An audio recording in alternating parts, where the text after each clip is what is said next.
दुनिया में ऐसा कहीं अजूबा विभाग देखें जिसको 3 गो 4 गो नियमावली लाइव हो। बोली राज्य सरकार नहीं चाहती कि हम शिक्षकों की बहाली करें। राज्य सरकार सिर्फ ये आंख में धूल झोंकना चाहती कि हम सही हैं और शिक्षक खराब हैं, शिक्षक क्लास नहीं लेते हैं, तरह तरह के उनके नेगेटिव में इमेज क्रिएट करना चाहती है। सर ये नियमावली चल नहीं सकता, ये घोर अपराध है, अनर्थ है। सरकार को विचार करना चाहिए, नहीं तो इसके खामियाजा भुगतने के लिए तैयार रहना। रिजर्वेशन का नहीं है, बात अपॉइंटमेंट का है। इनको अपॉइंटमेंट करना नहीं है।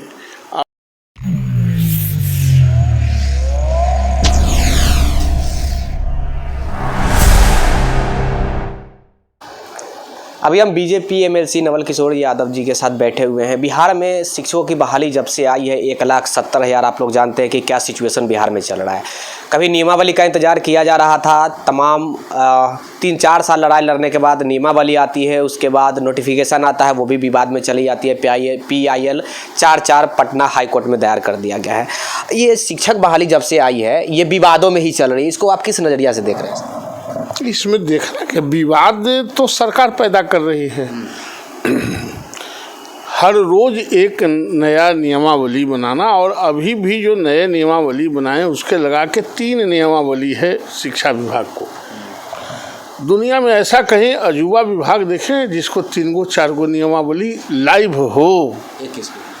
एक मतलब बिहार के शिक्षण स्थानों में 3-4 लाइव अभी उनके जो पॉलिसी बनाए हैं, नियमन बनाए हैं, वो हैं। एक जो सबसे पुराना शिक्षक है, एक जो नियोजित शिक्षक है, एक जो नए अब शिक्षक को भर्ती करेंगे और नियोजित शिक्षक को भर्ती करेंगे। तो इस तरह का नियमावली राज्य सरकार नहीं चाहती कि हम शिक्षकों की बहाली करें। राज्य सरकार सिर्फ ये आंख में धूल झोंकना चाहती है। स्कूलों को, कॉलेजों को, लगभग हॉस्पिटल को लगभग बंद के कगार पर है और सरकार बंद कर देना चाहती है। और शिक्षकों के खिलाफ एक इमेज क्रिएट करना चाहती है सरकार कि हम सही हैं और शिक्षक खराब हैं, शिक्षक क्लास नहीं लेते हैं, तरह तरह के उनके नेगेटिव में इमेज क्रिएट करना चाहती है सरकार।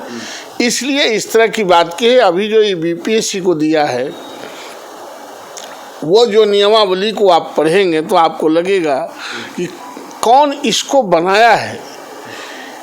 वो कभी भी नियमावली चल नहीं सकता, ये घोर अपराध है, अनर्थ है।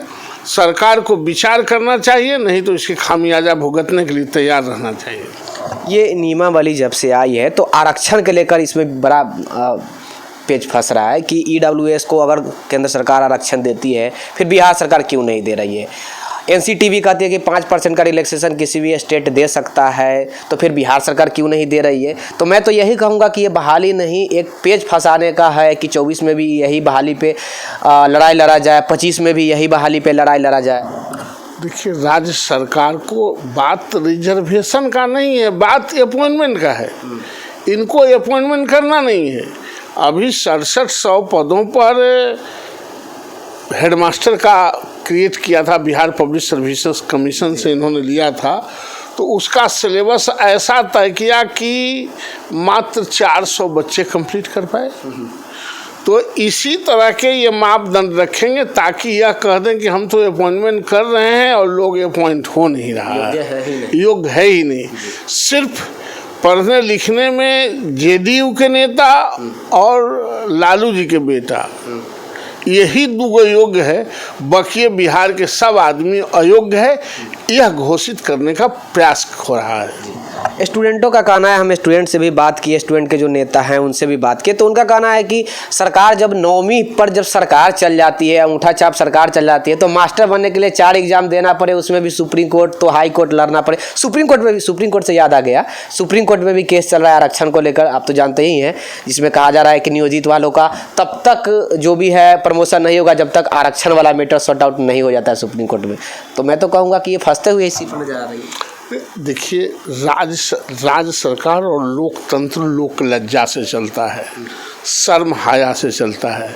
अगर कोई सरकार लोक लज्जा समाप्त कर दे, हाया समाप्त कर दे, निर्लज्जता पर उतर जाए, झूठ बोलने की आदत डाल ले, झूठ बोलने से उसका नज़र झपकता नहीं हो, तो कोई दिक्कत नहीं है। वो जनता उनको 24 में और 25 में जो चौवा उठा के चल रहे हैं ना, वो उनको बता देगी, और इस राज्य के शिक्षक भी बता देंगे, नौजवान भी बता देंगे। स्टूडेंट लोग तैयारी कर रहे हैं कि हम रास्ते पर भी उतरेंगे। ये दूसरी एक तरफ तो हम हाई कोर्ट का दरवाज़ा भी खटखटा दिए, PIL 4 PIL दायर हो चुका है, कभी प्राइमरी तो कभी माध्यमिक, कभी उच्च माध्यमिक वाले नियोजित वाले भी कर रहे हैं। आप शिक्षक नेता हैं, तो क्या वो रास्ते पर उतरने के लिए तैयार हैं? आप समर्थन में है या नहीं? BJP है? नहीं, हम तो समर्थन में ऑलवेज रहते ही हैं। हम ही एक ऐसा आदमी है जो ऑलवेज शिक्षकों के लिए लड़ रहा है, शिक्षा संवर्ग के लिए, शिक्षा के लिए, शिक्षकों के लिए मैं संघर्ष करता ही रहूं, चाहे मैं रूलिंग पार्टी में रहूं, चाहे प्रतिपक्ष में रहूं। मेरी पार्टी भी मुस्तैदी से इनके लड़ाई को लड़ेगी, ये आपको विश्वास दिलाते हैं। नियोजित के लिए अभी आप क्या कर रहे हैं? नियोजित के लिए क्या करेंगे? बेचारा तो मजबूर है न, कोई मजबूर नहीं है। जो जवान है वो मजबूर नहीं होता, ईंट से ईंट बजा देगा। जिनको आप मजबूर समझ रहे हैं वो मौके का तलाश कर रहे हैं। कोई बच्चा निश्चित रूप से उतरे हुए हैं, उनके धरने प्रदर्शन चल रहे हैं।